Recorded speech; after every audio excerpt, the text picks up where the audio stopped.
วัสดีค่ะทุกคน อันนี้ก็จะมาสอนเกี่ยวกับ G-Pose นะคะ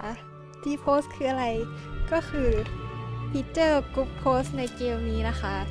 ซึ่งฟีเจอร์ Group Pose ในเกมเนี้ยเราสามารถหาในตัว Extra ที่อยู่ใน Action and Trade ก็คือตัวนี้นะคะ หรือเราสามารถพิมพ์คำว่า /group pose นะคะ แล้วเราก็จะเจอ พอกด enter ปุ๊บ เราก็จะเจอเลย ซึ่งฟีเจอร์ Group Post เนี่ยมันมีหลายอย่างมากใช่ไหมคะ เพราะฉะนั้นวันนี้ก็จะมาสอนนะคะก็หน้าแรกเลยค่ะ อันนี้ก็คือ General Setting ใช่ไหมคะ General Setting มีไว้ทำอะไร ก็คือตัว Camera Position นะคะตัวนี้ก็จะเป็นการปรับความใกล้ความกว้างของตัวเฟรมที่เราจะกำหนดเวลาถ่ายรูปนะคะ ก็คือยิ่งใกล้เท่าไหร่ก็คือจะยิ่งซูมอินเท่านั้นพอเลขน้อยเท่าไหร่ก็คือซูมเอานะคะ หรือเราจะสามารถปรับบนเมาส์ก็คือใช้ตัวสกอร์นะคะสกอร์บนเมาส์สามารถปรับได้เหมือนกันตึ้งเห็นไหมคะแล้วก็อันต่อมานะคะก็คือจะเป็นตัว rotate นะคะ อันนี้เอาไว้หมุนภาพนะคะจะมีหมุนประมาณนี้วันนี้ก็ตัวนี้นะคะจะไว้ใช้ตอนที่ถ่ายแนวตั้งนะคะ ปกติตัวเราอะจะใช้ไว้ถ่ายแบบอยากได้มุมแบบกว้างๆอย่างเงี้ยหรือว่าแนวตั้งเงี้ยเราก็จะแบบถ่ายเป็นแบบแนวตั้งนะคะประมาณนี้เราอะไม่จำเป็นที่จะต้องแบบว่าใช้เมาส์อะมาเลื่อนตรงนี้นะคะทุกคนเราสามารถใช้ปุ่มมันจะมีปุ่มในคีย์บอร์ดที่เราใช้ได้จะเป็น Q กับ E อะค่ะมันจะหมุนได้เหมือนกันแต่ว่าอันนี้ปิดไปก็เลยไม่ได้ใช้นะคะปกติก็คือจะใช้เมาส์เอานะคะมาที่อันต่อไปนะคะก็คือ Manual Brightness Adjustment ใช่ไหมคะอันนี้นะคะจะไว้ปรับความสว่างของทั้งภาพนะคะยิ่งมากเท่าไหร่ความสว่างก็จะยิ่งเยอะขึ้นนะคะเห็นไหมคะนี่ประมาณนี้อันนี้จะเหมาะไว้ใช้กับตอนถ่ายกลางคืนนะคะยิ่งสว่างแบบเวลาภาพมืดๆอย่างเงี้ยแล้วเราก็ปรับให้มันสว่างใช่ไหมหรือว่าถ้าเราแบบว่าเราโอเคกับแสงที่แบบว่าตอนที่ถ่าย G-Pose มาตั้งแต่แรกอะเราก็ไม่จำเป็นที่จะต้องเปิดตัวนี้ก็ได้นะคะโอเคค่ะมาที่อันต่อไปนะคะ Color Filter ซึ่งเกมเนี้ยเราสามารถปรับ Color Filter ได้เยอะมากเลยอยู่ที่เราจะเลือกนะคะจะมี normal sepia monochrome ส่วนใหญ่ที่ตัวเราใช้ก็จะเป็น bright 1แล้วก็จะมีใช้เป็นตัว pastel 1แต่ว่าเวลาที่จะถ่ายแบบภาพวิวใช่ไหมคะก็จะใช้เป็นแบบ tailor ไม่ก็ monotone 2นี่ก็จะแบบได้สีที่แบบคอนทราสต์เยอะๆหน่อย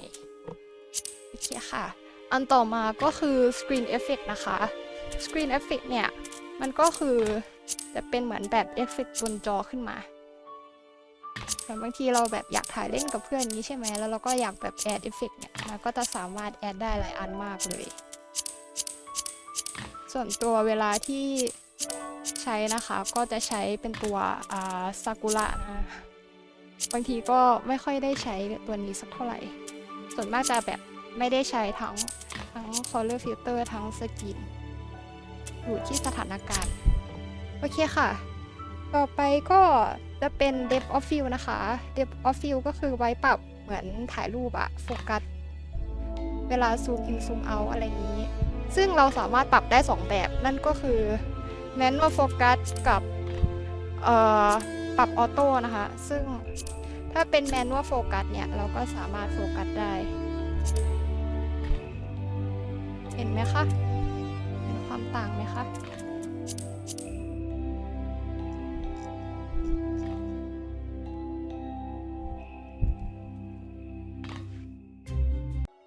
โอเคค่ะ ก็อันต่อไปนะคะก็จะเป็นอันที่สองนะคะนั่นก็คือ effects and frame setting ตัวนี้มันจะใช้ปรับตัวคาแรคเตอร์ของเรานะคะซึ่งคาแรคเตอร์ของเราเนี่ยมันสามารถปรับได้2แบบนั่นก็คือเวลาที่เราไปถ่ายคนเดียวหรือว่าเวลาที่เราไปถ่ายกับเพื่อนนะคะอันนี้จะลองยกตัวอย่างเวลาถ่ายด้วยกันกับเพื่อนนะคะก็คือถ้าถ่ายด้วยกันกับเพื่อนถ่ายหลายๆคนหรือว่า 2-3 คนขึ้นไปก็คือแนะนำจะให้กด apply status to all นะคะเนี่ยพอกดปุ๊บอันนี้ก็คือแบบเราก็จะเป็นแบบแช่แข็งก็จะมี petrify ก็จะมีให้เลือกหลายอันนะคะก็มีแบบ sleep นอนก็มีอันนี้หรือถ้าเกิดว่าเรารู้สึกว่าเอ้ยไม่อยากให้มันเป็นแบบขึ้นอย่างนี้แหละเราอยากกลับไปเป็นเหมือนเดิมได้ไหมได้นะครับเรามีตัวที่มันชื่อว่า reset status นะคะตัวนี้ก็คือจะไว้ reset นะคะตอนที่เราแบบไม่อยากมุ่งกับมันอะไรอย่างนี้หรือว่าพออันต่อไปนะคะก็คือถ้าเกิดว่าเราอยากให้ตัวเราติดสเตตัสแค่คนเดียวแล้วเราไม่อยากให้เพื่อนเราติดสเตตัสด้วยเราก็แค่กดตรงนี้นะคะอันนี้เห็นไหมคะทุกคนอันนี้ก็คือ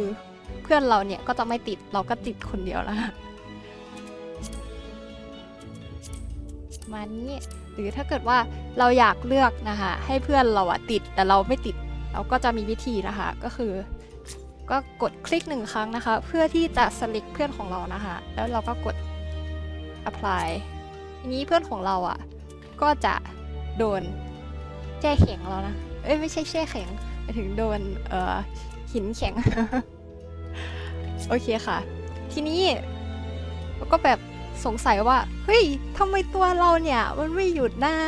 เราก็ไม่ต้องเป็นห่วงนะคะก็เราก็มีวิธีทำให้ตัวเรานะคะหยุดนั่นก็คือปุ่มข้างบนเนี้ยเดี๋ยวอันนี้มาอธิบายทีหลังอันนี้เดี๋ยวเราจะมาอธิบายทีหลังอันต่อไปนะคะก็คือ enable disable with attire นะคะก็คืออยากให้เสื้อเราเปียกๆเนี่ยก็จะกดก็เหมือนเดิมนะคะ setting มันก็จะเหมือนข้างบน apply status to all ก็คือให้เพื่อนเปียกน้ำด้วย หรือว่าเราจะเปียกน้ำคนเดียวนะคะแล้วก็อันนี้ก็คือตัว reset นะคะจุ๊บโอเคทีนี้เราจะรีเซ็ตก่อนนะคะ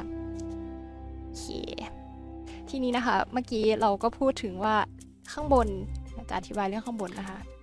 ซึ่งเรามาดูกันนะคะว่าปุ่มข้างบนมีไว้ทำอะไรบ้างนะคะก็คือปุ่มแรกเนี่ยมันจะชื่อว่า face camera ใช่ไหมคะอันนี้เวลาที่เราไปถ่ายรูปกับเพื่อนเราก็สงสัยว่าเอ๊ะ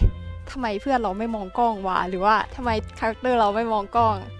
ไม่ต้องกังวลไว้นะคะเรามีตัวนี้นะคะอันนี้ก็คือตัวไว้ face camera นะคะเนี่ยค่ะเห็นไหมพอเรากด1 ครั้ง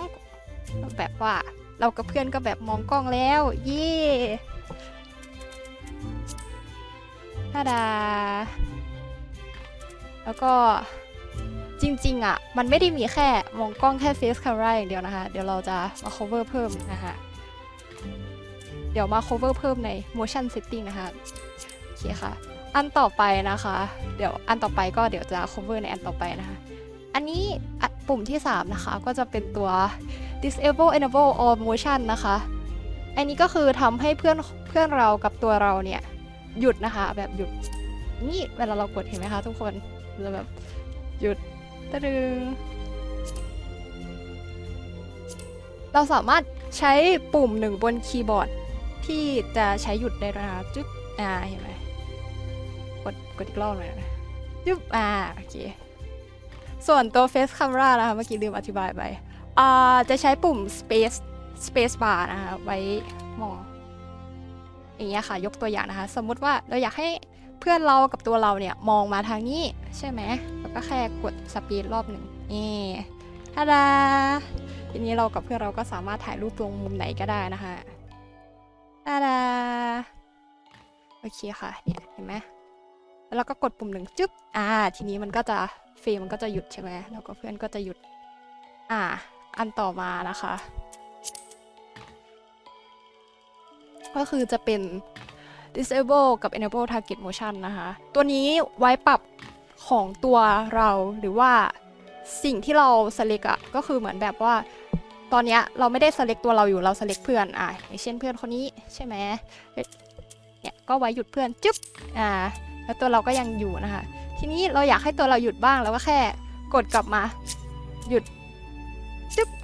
ทีนี้เราก็กดใช่ไหมคะหรือว่าถ้าเราอยากให้แบบตัวเรา2คนเนี่ยขยับพร้อมกันนะคะเราก็สามารถกดที่ตัวนี้ได้นะคะกด1 รอบแล้วทีนี้มันก็จะแบบขยับด้วยกันแหละแค่หยุดจึ๊บ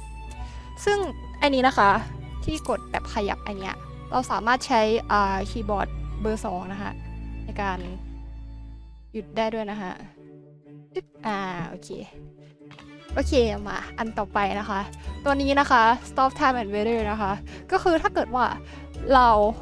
เปิดตัวนี้ไว้ใช่ไหมคะตัวนี้มันก็คือจะหยุดอากาศก่อนที่เราจะถ่ายทุกคนก็จะงงว่าเอ๊ะมันทำยังไงยกตัวอย่างนะคะก็คือตอนเนี้ยมีหมอกใช่ไหมแล้วเราก็แบบเนี่ยเราอยากถ่ายตัวหมอกเก็บไว้ก่อนที่ฟ้าจะมืดเพราะว่าในเกมเนี้ยชั่วโมงแบบว่าอะไรนะมันจะเรียกว่าอะไรนะแบบอากาศอย่างเงี้ยมันจะแบบเปลี่ยนไวมากเพราะฉะนั้นนะคะก็เดี๋ยวนะ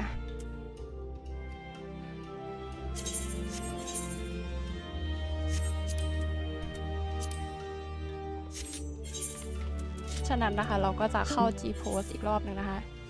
แล้วก็กด stop time and weather ไว้นะคะทีนี้สมมติว่าเราอยากถ่ายดาวสวยๆอย่างเงี้ยเราก็ไม่ต้องไปกดออกนะคะให้ติ๊กไว้นะคะแล้วเกิดว่าเรารู้สึกว่าเราไม่ชอบแบบหมอกอย่างนี้เลยเราก็แค่ติ๊กออกทีนี้ฟ้ามันก็จะเปลี่ยนแล้วนะคะอันต่อไปนะคะอันนี้ก็คือ toggle battle effects นะคะอันนี้มันต้องก่อนที่จะถ่ายมันจะต้องแบบลองกดสกิลก่อนอย่างเช่นว่าเอากดสกิลเนี่ยเราอยากถ่ายรูปเนี่ยกดสกิลใช่ไหมก็ถ่ายใหม่ทีเนี้ยมันก็จะขึ้นเป็นสกิลแบบนี้แล้วเรารู้สึกว่าไม่อยากให้มันเห็นออร่าสกิลเลยทำไงดีก็กดตรงนี้ออกนะคะเราต้องรอมันรันอีกรอบหนึ่งเห็นไหมคะทีนี้ออร่าสกิลก็ไม่ขึ้นแล้วอันนี้ไม่สามารถใช้กับพวกสกิลลิมิตเบรกได้นะคะใช้ได้แต่แบบสกิลแบบคนต่อคนอะไรอย่างนี้ซึ่งตัวเนี้ยมันสามารถใช้ได้กับเพื่อนหมดเลยหรือว่าแค่ตัวเราคนเดียวก็ได้ถ้าเรามาถ่ายคนเดียวนะโอเคค่ะอันต่อไปก็คือ Toggle Control Guide ตัวนี้นะคะมีประโยชน์มากๆเมื่อก่อนเราชอบใช้ตัวนี้แต่ว่าเดี๋ยวนี้ไม่ได้ใช้แล้วตัวนี้นะคะมันสามารถเปิดปิดได้นะคะตัวนี้ก็จะบอกว่าประมาณว่าแบบเราจะปรับเซตติ้งยังไงเราจะแพนกล้องยังไงเราจะทิวกล้องยังไงเราจะรีเซ็ตแคมรายังไงนะคะซึ่งเดี๋ยวกดให้ดูค่ะรีเซ็ตแคมราสมมติว่าเราเข้า G-Post มาแบบมุมนี้ใช่ไหมมุมนี้เลยจึ๊กแล้วเราแบบไปดันซูมเนี่ยแล้วเราอยากกลับแบบให้ไปถ่ายมุมเดิมจะทำยังไงดีนะคะก็แค่กดเซตมันก็จะแบบจะแบบเปลี่ยนทำไมมันไม่รีเซ็ตนะ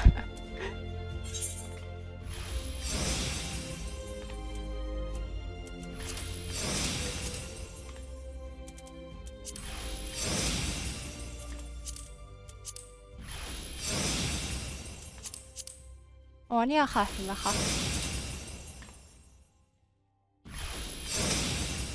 เนี่ยสมมติว่าเราขยับเราแบบ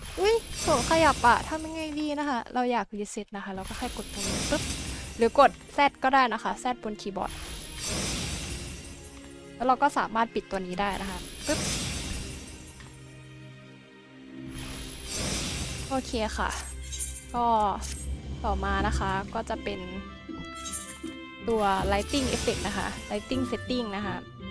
ซึ่ง lighting setting ในเกมเนี้ยมันมีให้เซตเยอะมากเลยเพราะฉะนั้นจะมา cover ตัวข้างล่างก่อนนะคะซึ่งเป็นชื่อว่า character lighting นะคะตอนแรกมันจะมีbrightness adjustment ใช่ไหมคะซึ่งตัวเนี้ยกับตัวเนี้ยมันจะไม่เหมือนกันนะคะก็คือตัวนี้มันไว้ทำอะไรใช่ไหมตัวเนี้ยมันจะไว้ปรับ lighting ของคาแรคเตอร์ของเราหรือถ่ายกับเพื่อนเวลาเนี่ยสมมุติตอนเนี้ยฟ้ามันครึ้มๆใช่ไหมเรารู้สึกว่าแบบตัวเรามัน แบบว่ามืดไปหน่อยเราอยากให้สว่างกว่านี้นะคะเราก็แค่ปรับตรงนี้นะคะเห็นไหมคะทุกคนพอปรับปุ๊บก็ได้แล้วก็อันต่อไปนะคะถ้าเรารู้สึกว่าตัวเราอะสว่างไม่พอจะทำยังไงดีนะก็ไม่ต้องเป็นห่วงนะคะก็คือเราจะมี lighting setting นะคะ3อันก็คือ lighting แต่ละอันเนี่ยมันก็จะแบบ type 1 type 2 type 3มันจะไม่เหมือนกัน type 1เนี่ยก็คือมันจะเป็นไฟบนหัวเรานะคะtype 2ก็คือจะเหมือนแบบยิ่งไกลกว่านี้แล้วก็ type 3ก็คือจะไกลสุดจะเห็นแบบแบ็คกราวอะไรอันนี้ไว้ถ่ายตอนมืดหรือว่าแบบดันมืดอะไรเงี้ยเวลาเราไปถ่ายแต่ส่วนใหญ่อะเราจะไม่ค่อยใช้ตัวนี้สักเท่าไหร่ซึ่งตัวเนี้ยมันสามารถปรับให้มันแบบไม่ต้อง type 1ก็ได้เราอยากให้มันสว่างแบบคนละแบบเงี้ยเราก็แค่แบบว่าปรับอันนี้เป็น type 1ใช่ไหมคะแล้วอันที่2ก็เป็นแบบtype 2อันที่3ก็คือแบบ type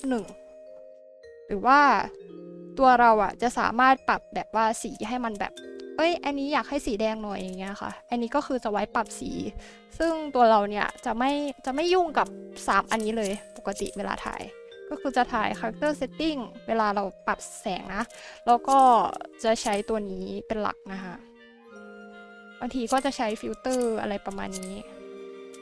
โอเคค่ะส่วน2ตัวนี้ทำอะไรตัวนี้นะคะก็ไว้ reset lighting นะคะอันนี้มันเหมือนอันนี้ไม่แน่ใจว่ามันทำยังไงหมายถึงว่าอันนี้มันอาจจะเซฟเซตติ้งเราไว้แล้วก็พอบางทีเรารู้สึกว่า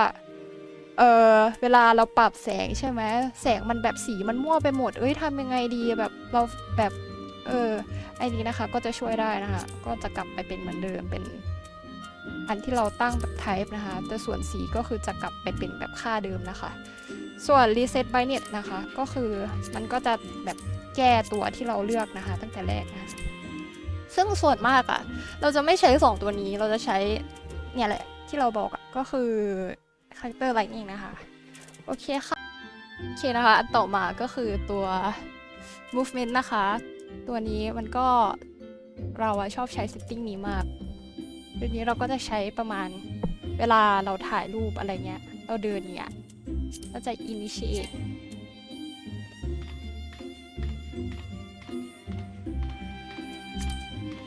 อันนี้อันที่2นะคะก็คือจะเป็น run นะคะ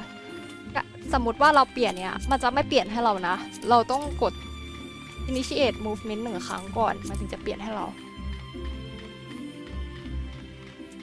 เห็นไหมคะ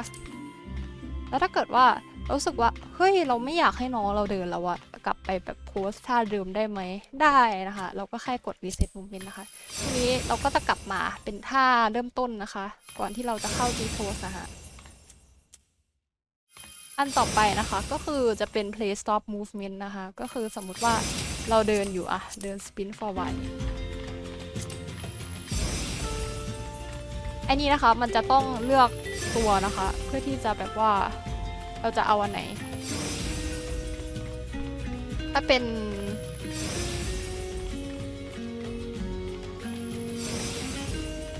อันนี้นะคะก็จะเลือกว่าเราจะให้ใครหยุดให้ใครวิ่งนะคะสมมติเราวิ่งอยู่เรารู้สึกว่าเนี่ยอยากให้เพื่อนกลับไปอยู่ท่าเดิมนะเราก็แค่กดตรงนี้ stop movement เพื่อนก็จะหยุดวิ่งนะคะแล้วก็กลับไปอยู่ท่า emote ตอนแรกที่เพื่อนตั้งไว้นะคะก่อนที่เราจะเข้า G pose นะคะอันต่อไปนะคะก็คือเราก็จะกลับมา movement นะคะจึ๊บโอเค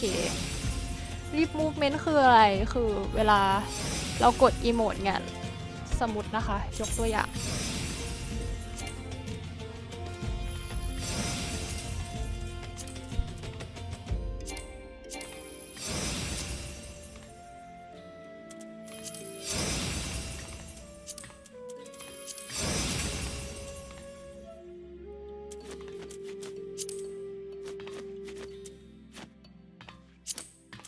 สมมตินะคะเนี่ยเราเต้นอยู่แล้วเราอยากให้แบบเขาพูดเนี่ยเราก็แค่กดอันนี้ก็คือเลือกเป็นคาแรคเตอร์นะคะที่ toggle lift movement นะคะก็คือแบบให้เพื่อนพูดด้วยเราต้องกดตรงนี้ก่อนแม้ปากเราก็จะขยับด้วยหรือถ้าเราอยากให้เพื่อนหยุดพูดเราแค่กดตรงนี้ประมาณนี้ค่ะ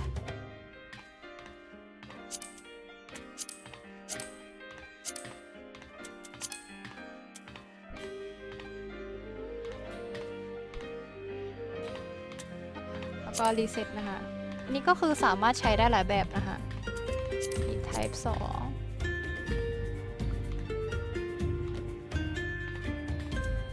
อันนี้ type 3นะคะอย่าลืมกด toggle ด้วยนะคะส่วนอันนี้ก็คือจะเป็นแบบให้พูดเฉพาะคาแรคเตอร์ที่เราจะเลือกนะคะอันต่อไปนะคะก็จะเป็นอีโมดนะคะอีโมดอันนี้เป็นเซตติ้งดีมากๆสมมติว่าก่อนที่เราเข้าหน้า G Post นะคะเราใช้เป็นอันนี้ Share Wave แล้วเรารู้สึกว่าเฮ้ยเราอยากเปลี่ยนแต่ว่าเราเผลอกด G Post เข้ามาแล้วก็คือฟีเจอร์นี้นะคะจะใช้ได้กับแค่ตัวเราเท่านั้นนะคะใช้กับเพื่อนไม่ได้นะคะก็สมมติว่าแบบเพื่อนโพสสวยแหละแต่เราแบบอยากเปลี่ยนท่าโพสบ้างหรือว่าอยากเปลี่ยนนู่นเปลี่ยนนี่นะคะเราก็แค่เข้ามาในเซตติ้งของอีโมดนะคะแล้วเราก็กดทีนี้ตัวเรานะคะก็คือจะเป็นอีโมดที่เราเลือกนะคะสมมุตินะคะเราชอบเนี่ยโพสนี้แหละแล้วเราอยากถ่ายรูปกับเพื่อนอย่างเงี้ยเราอยากฟีสนะคะก็เหมือนเดิมนะคะเราก็แค่กดเบอร์2แล้วก็เลือกมุมสมมติว่าเราชอบมุมเนี้ยเราอยากให้มองหน้านะคะเราไม่จำเป็นที่จะต้องกด Face Camera ถ้าเรารู้สึกว่าการมองตรงเนี้ยมันสวยแล้วว่าถ้าเกิดเราอยากมองแค่แบบเอาตาเราไปมองไงแค่กดตรงนี้นะคะแล้วเราก็กดจึ๊บกดตรงนี้นะคะให้ตัวเราฟรีซไว้กับเพื่อนเราฟรีซไว้นะคะเนี่ยค่ะเราก็ได้1รูปแล้วแชะนะคะอัน2อันนี้ไว้ทำอะไรอันนี้ก็คือตัว motion subject นะคะอันนี้มันสามารถเลือกได้เวลาเราไปถ่ายรูปข้างนอกหรือในเมืองเนี้ยให้ NPC มันมองหน้าได้กับตัวนี้ก็คือแบบว่าสมมติว่าเราอยู่ข้างนอก G Post อย่างเงี้ยแล้วเราแบบอยากถ่ายแบบว่าแอคชั่นเราก็แค่เข้ามาส่วนมากเราจะติ๊กอันนี้ไว้นะคะ select action โอเคค่ะก็จะ pause ก่อน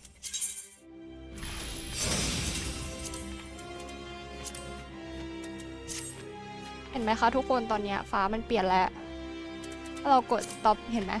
ข้างหลังมันก็จะเปลี่ยนด้วยนะคะต่อไปที่เราจะมา cover นะคะนั่นก็คือ setting ของ character นะคะกับ non control นะคะ2อันนี้แตกต่างกันไงนะเดี๋ยวจะมาอธิบายให้ฟังก็คือเนี่ยนะคะทุกคนเห็นไหมตอนเนี้ยเราอะรู้สึกว่าเฮ้ยเราอะไม่อยากให้ตัวเราอยู่ในเฟรมเราจะเอาตัวเราออกได้ไหมคำตอบคือได้นะคะโดยการที่เราติ๊กเซลฟ์ออกนะคะเซลฟ์นี่ก็คือการติ๊กตัวเราออกนะคะแล้วเราก็มี player minion นะคะซึ่งเป็นน้องแมวส้มตัวนี้เห็นไหมคะทุกคนเราก็สามารถเอาน้องแมวเนี่ยติ๊กออกไปได้ด้วยนะคะก็คือ player minion นะคะอันต่อไปนะคะ PC คืออะไร PC คือเพื่อนเรานะคะพอติ๊กออกเห็นไหมคะเพื่อนเราก็จะหายไปเลยอันต่อไปนะคะคือ companion ก็คือจะเป็นช็อกโกโบนะคะแบบช็อกโกโบที่แบบว่าที่เป็นไว้ขี่หรือว่าไว้ช่วยเราตีนะคะอันต่อไปนะคะก็จะเป็นเพชรนะคะซึ่งเพชรไอเนี้ยมันจะเป็นแบบคอมพาเนียนของเพื่อนอะไรเงี้ยสมมติเราถ่ายน้องช็อกโกโบอยู่แล้วเราแบบอยากให้ช็อกโกโบของเพื่อนหายไปโดยเราก็แค่ติ๊ก2อันนี้ออกนะคะอันต่อไปนะคะจะเป็นมินเนี่ยนนะคะอันนี้ก็คือจะเป็นมินเนี่ยนของเพื่อนนะคะเราก็ติ๊กออกส่วนอันนี้ก็เป็น NPC นะคะแต่วันนี้ไม่มี NPC ส่วนมากจะเป็น NPC แบบในที่เราคอนโทรลแบบในเรื่องอะไรเงี้ยเราก็จะสามารถติ๊กให้เขาไม่อยู่ในเฟรมได้นะคะแล้วก็อันต่อไปนะคะคือ non control character นะคะทุกคนเห็นไหมคะเมืองคนเยอะมากรู้สึกว่าเฮ้ยเราอยากเนี่ยสมมติเราแบบเราอยากถ่ายตัวเราคนเดียวเราไม่อยากให้แบบมีใครมาอยู่หลังเฟรมเราแค่ติ๊กอันนี้ออกทีนี้เห็นไหมคะทุกคนที่อยู่ในเมืองก็จะหายไปแล้วเรารู้สึกว่าเฮ้ยแล้วเพื่อนเราอะเราอยากถ่ายรูปกับเพื่อนเราก็แค่ติ๊กอันนี้กลับมาเห็นไหมคะก็จะเหลือแบบเรากับเพื่อน2คนแล้วเราก็เห็นไหมคะข้างหลังมันก็จะแบบมีมินเนี่ยนด้วยแล้วก็แค่ติ๊กออกตามเดิมนะคะเฮดกับคอมเพนเนียนก็เป็นตัวช็อกโกโบที่อธิบายไว้ข้างบนนะคะส่วน NPC นะคะเห็น NPC ที่อยู่ตรงนี้ไหมทุกคนเนี่ยเราก็ติ๊ก NPC ออก enemy นะคะก็คือสมมุติว่าเราไปถ่ายในเมืองที่มันมีมอนอย่างเช่นเอ่อเมืองอะไรก็ได้สักเมืองหนึ่งยกตัวอย่างนะคะแล้วมันมีมอนวิ่งไปวิ่งมาข้างหลังตึ๊ดรู้สึกว่าเฮ้ยเราแบบไม่อยากให้มอนเนี่ยมันมาบังเฟรมเราก็แค่ติ๊กตัวนี้ออกนะคะมอนก็คือจะหายไปเลยแต่ว่ามันจะมีคำเตือนอยู่นะคะก็คือถ้าสมมติว่าเราไปแบบที่แบบเวลสูงหรือว่ามอนเวลสูงเนี่ยถ้าเรา G post อยู่นะคะแล้วเราตายนะคะก็คือตายเลยนะคะมันสามารถตีเราได้นะคะถึงแม้ว่าเราอยู่ใน G post นะคะอันต่อไปก็คือจะเป็นแบบ object อันนี้ไม่แน่ใจว่ามันคืออะไรเพราะส่วนใหญ่อันนี้เวลาเราถ่ายรูปเรายกตัวอย่างก่อนเวลาเราถ่ายรูปเนี่ยถ้าเราถ่ายคนเดียวเราจะติ๊กทุกอย่างออกหมดเลยหรือว่าถ้าเราถ่ายกับเพื่อนเราก็จะติ๊กแค่นี้นะคะแล้วนอกนั้นก็คือจะแบบติ๊กออกหมดเลยซึ่งอันนี้ไม่แน่ใจว่ามันคืออะไรนะคะขอโทษด้วยครับก็น่าจะหมดแล้วนะคะทุกคนก็ขอบคุณที่มาฟังทูทอเรียลสอน G-Post ของเราในวันนี้นะคะอันนี้ก็เป็นทูทอเรียลอันแรกของเรานะคะก็ฝากด้วยค่ะทุกคนถ้าเกิดว่าผิดพลาดประการใดก็ขอโทษด้วยนะคะไปแล้วค่ะทุกคนบ๊ายบาย